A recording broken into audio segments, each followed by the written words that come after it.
pelo seu poder. É o que eu lhe peço em nome de Jesus. Digam glória a Deus. Senhoras e senhores, povo de Deus, antes da gente ler a palavra, eu vou lhe fazer uma pergunta. Qual foi a bênção que Jesus deu para os discípulos quando ele ressuscitou? Você sabe que Jesus, ele tinha muitas promessas para os discípulos. Mas ele tinha uma que era muito especial, era a mais forte, era a principal, e através dessa promessa as outras iriam se concretizar. Daqui a pouco você vai saber o que é. Mas Jesus, quando ressuscita, ele prepara os discípulos para a vida futura deles. Porque seguir Jesus, igreja, não é para qualquer um. É um desafio. É uma renúncia, é passar por lutas, por dificuldades, é carregar a cruz a cada dia. E muitas das vezes, por nós sermos cristãos, dá a impressão que as coisas são mais difíceis para a gente. Porque a gente vive num mundo físico, mas a gente entende o mundo espiritual. E quando a pessoa entende o mundo espiritual, a guerra é maior. Porque o mal, ele não consegue ludibriar nossa cabeça, porque a gente tem a mente de Cristo. Diga, eu tenho a mente de Cristo na minha vida. Então veja que você se torna uma ameaça. Lá no local de trabalho, às vezes na família, no ambiente que você vive, por você ter a luz, vai mexer com as trevas. Por você ter Jesus, vai abalar os demônios que estão ali. Mas o que eu lhe digo é, continue na fé, porque isso é bom. É sinal que a sua comunhão com Deus é verdadeira, é forte e é real. Então Jesus, ele ressuscita. O que me chama a atenção, igreja, isso é muito forte, é a prioridade. Quando Jesus ressuscitou, ele não foi para a casa dele, ele não foi ver os amigos dele. Primeira coisa que ele fez foi encontrar os discípulos.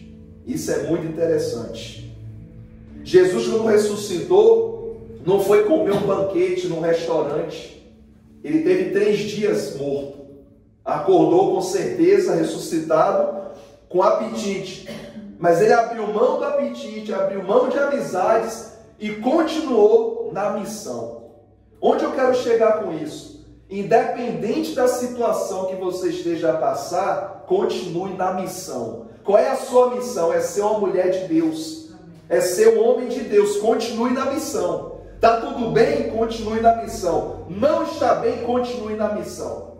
Você está alegre? Continue na missão. Olha, está um pouco triste. Continue na missão. As portas se abriram? Continue na missão. Algumas portas se fecharam? Continue na missão. Independente da situação, continue cumprindo o teu chamado. Tem até uma canção, né, da Ludmila Feber. Vou continuar cumprindo o meu chamado. Ou seja, ela continuou, mesmo passando pelas lutas. E foi o que Jesus fez. Ele ressuscita e acontece aqui, igreja, um milagre. Jesus, onde ele vai, algo bom acontece. Onde ele entra, o que é deserto vira oásis, vira um manancial de águas. Amém? O que é tristeza vira alegria. O que estava mal fica bem. Vamos ler a palavra para você entender. João capítulo 20, versículo 19. João 20, 19.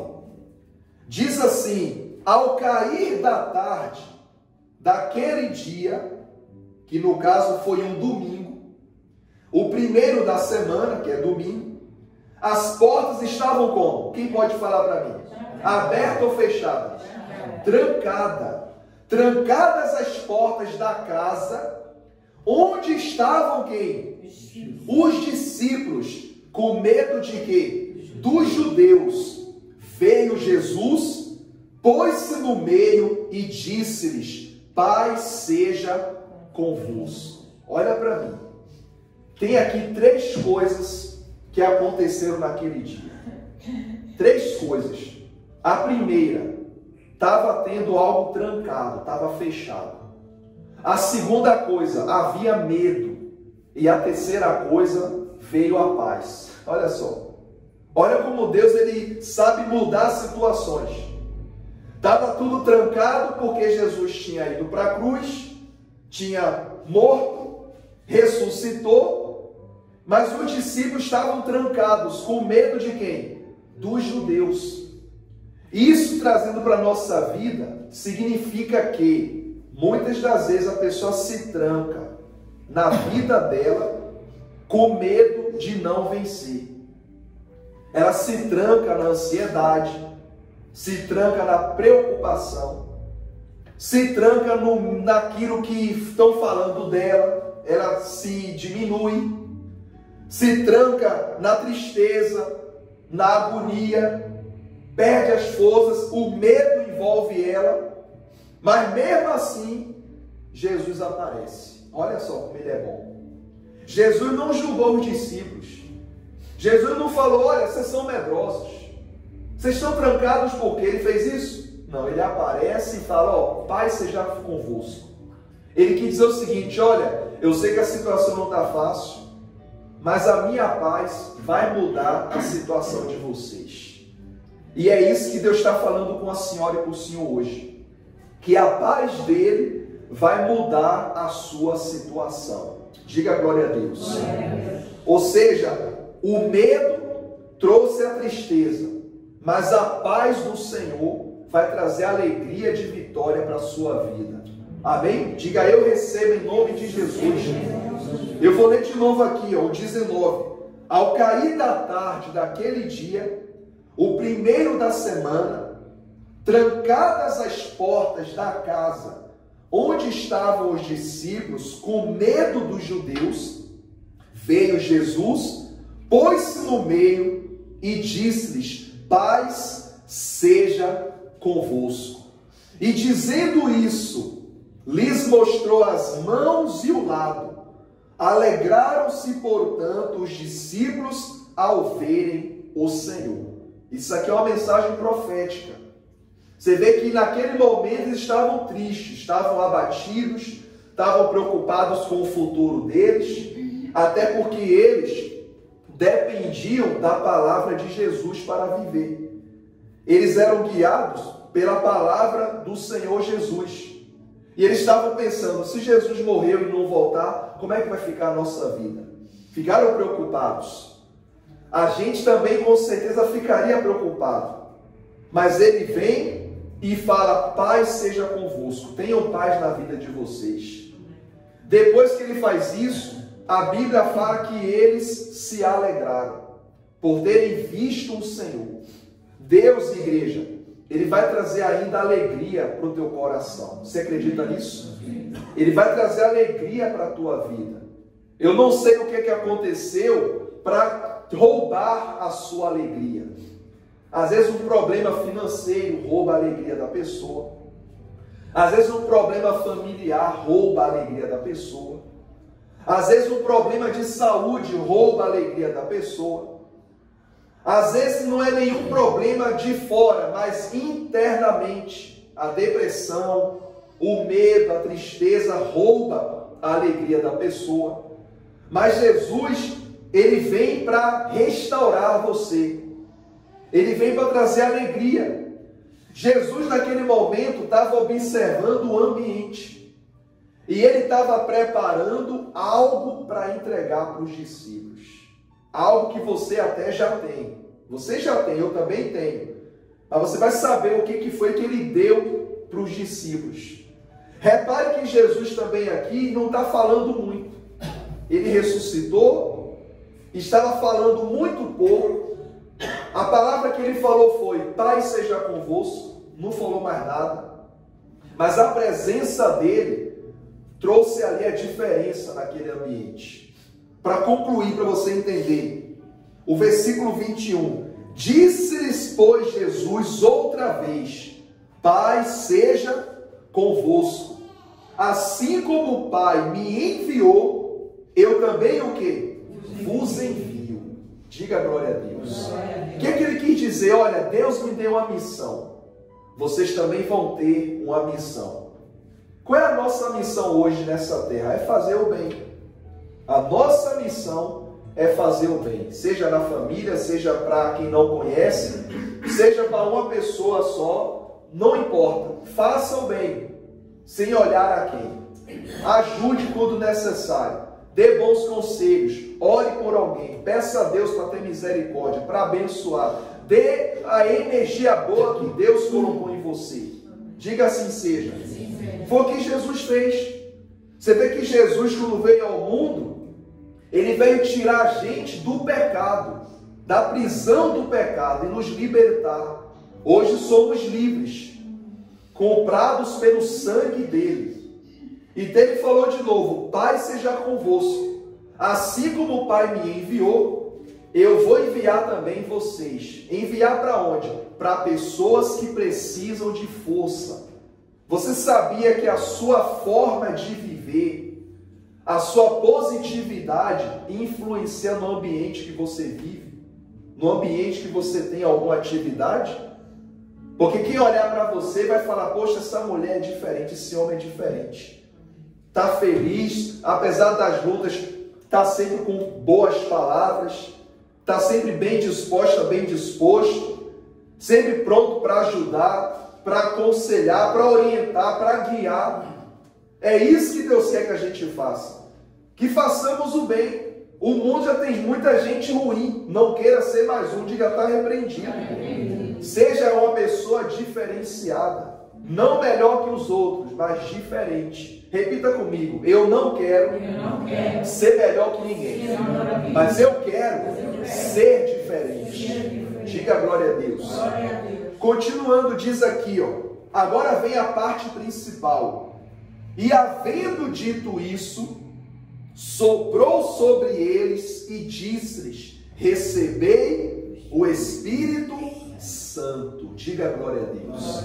Essa é a riqueza, é a bênção que Jesus foi dar para os discípulos.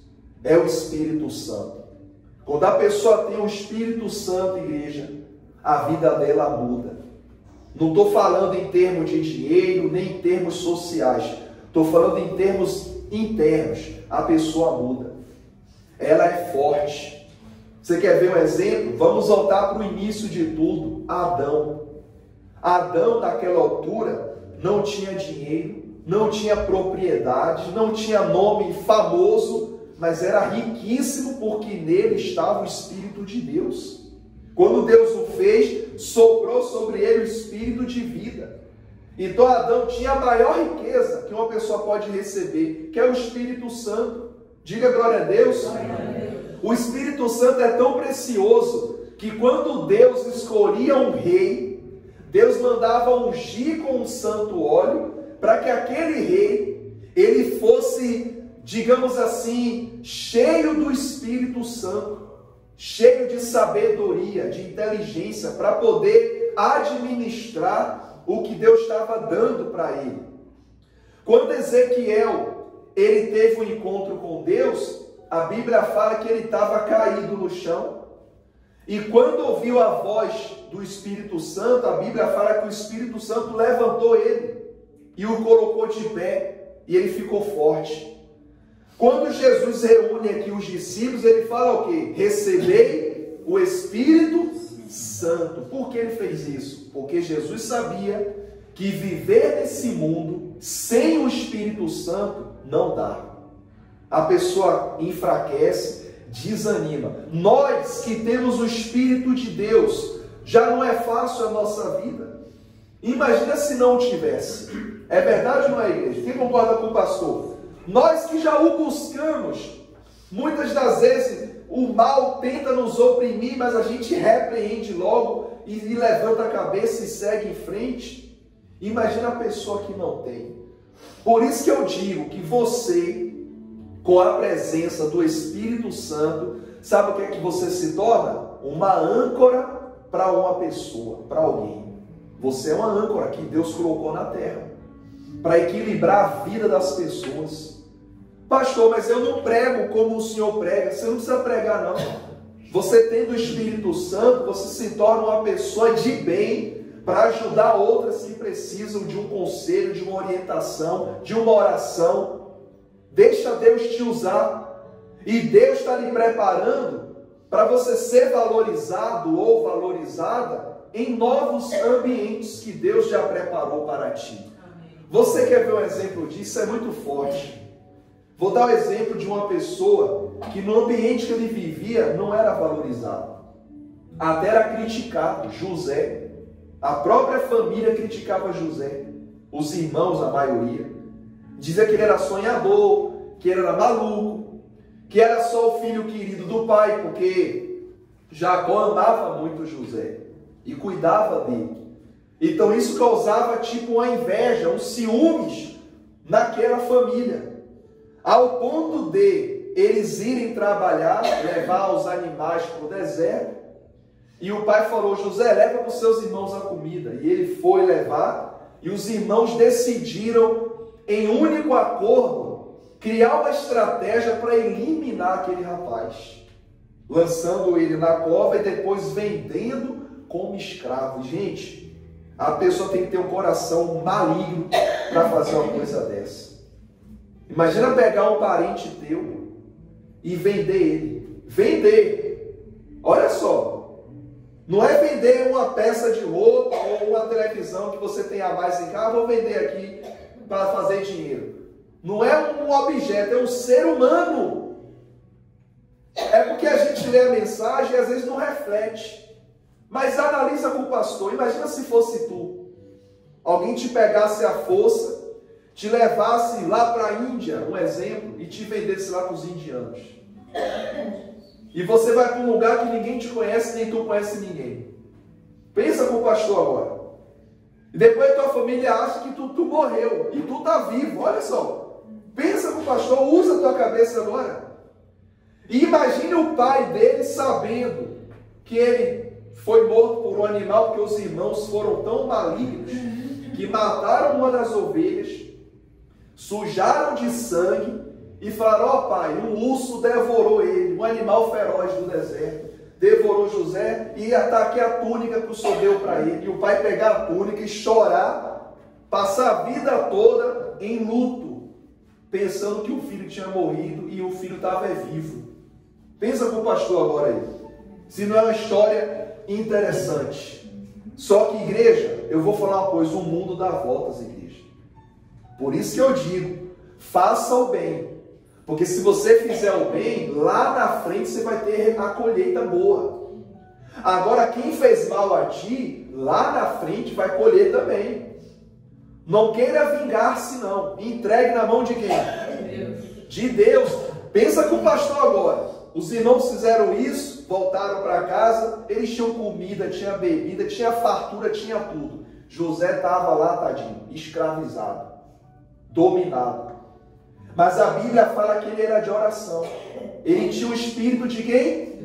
De Deus. A Bíblia fala que Potifar comprou ele e o colocou dentro de casa. O comandante da corte do Egito botou José em casa. José cuidava de tudo, da limpeza, da parte dos cereais, limpava a casa, o jardim, era bem organizado. E o Potifar começou a perceber isso. O diabo então usou a mulher para inventar uma história para prejudicar José. E ele volta de novo então para uma cadeia. Chega na cadeia, o dono da cadeia deixa ele para organizar a cadeia. A cadeia parecia até um hotel, de tão limpa que estava. Quando ia lá os oficiais, isso aqui é uma cadeia ou uma pousada? Olha, o José cuida de tudo. Está tudo limpo. Então tinha gente que tinha vontade até de ir para a cadeia, que era tudo organizado. Pensa com o pastor. Resultado, foram presos os homens. Eu estou resumindo para você perceber. José interpretou o sonho. E os dois sonhos que ele interpretou se cumpriram. Um foi destruído e o outro foi restituído para o seu posto. Nisso o faraó teve um sonho também. O principal, digamos assim. Ninguém interpretava. Quem foi chamado? Olha o mundo dando voltas. Ele vai e interpreta. Resultado, torna-se governador. Na terra dele, onde moravam os irmãos, agora já tem fome na terra e em todo lugar. Só no Egito tem o quê? Tem comida. E quem é que comanda a venda das comidas no Egito? O José. Quem chega lá para comprar comida? Os irmãos. Olha só, o mundo dando o quê? Dando voltas. Ele aí manda o amigo dele, o secretário dele, olha, chama esses homens aí, põe na minha casa. Eles foram, viram a riqueza, ficaram até surpresos. Puxa, como é que pode um homem tão poderoso chamar a gente para aqui? Resumindo, depois ele tira lá o que está na cabeça dele, as roupas de ouro, e fala, olha, sabe quem eu sou? Que eles nem lembravam mais.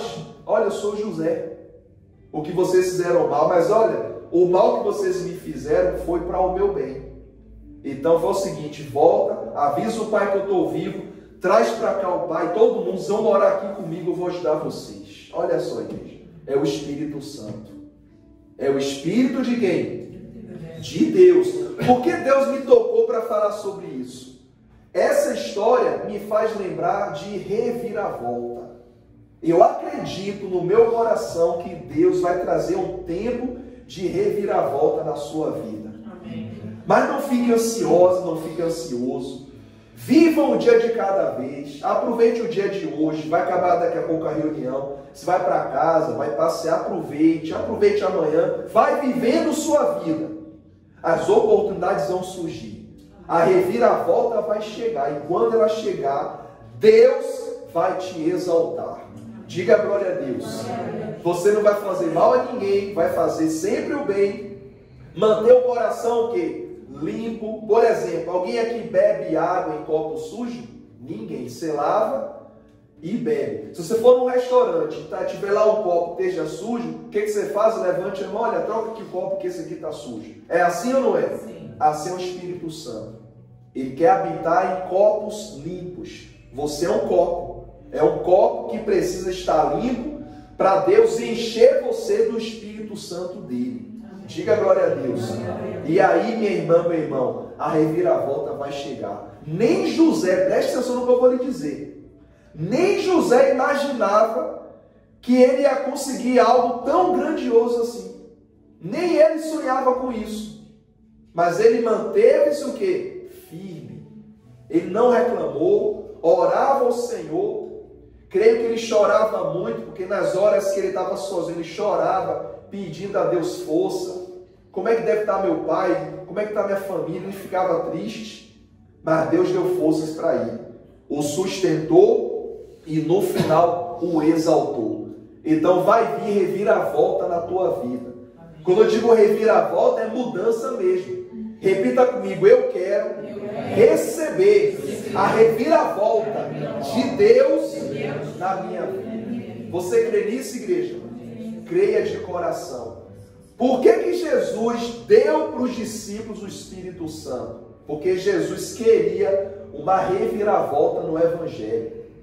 Mataram Jesus, ele foi para a cruz, ressuscitou e ele soprou sobre eles o Espírito Santo. O que ele quis dizer? Olha, dei para vocês a maior bênção que um ser humano pode ter, que é o Espírito de Deus. Com esse Espírito de Deus, vocês vão fazer maravilhas, haverá reviravolta. E o tempo passou, e olha aí a obra de Deus como está. Deus tem abençoado. Existem muitas igrejas, muitos ministérios, mas tirando os nomes, é o povo de Deus, igreja. É uma reviravolta. E o mundo só não está pior, o mundo está mal, mas só não está pior porque a igreja do Senhor, não digo só a nossa igreja, as igrejas são puras e simples, elas são tipo uma barreira para o mal agir. O mal não consegue agir como quer, porque a igreja é uma barreira, é um empecilho para o mal. E você é uma filha e é um filho de Deus.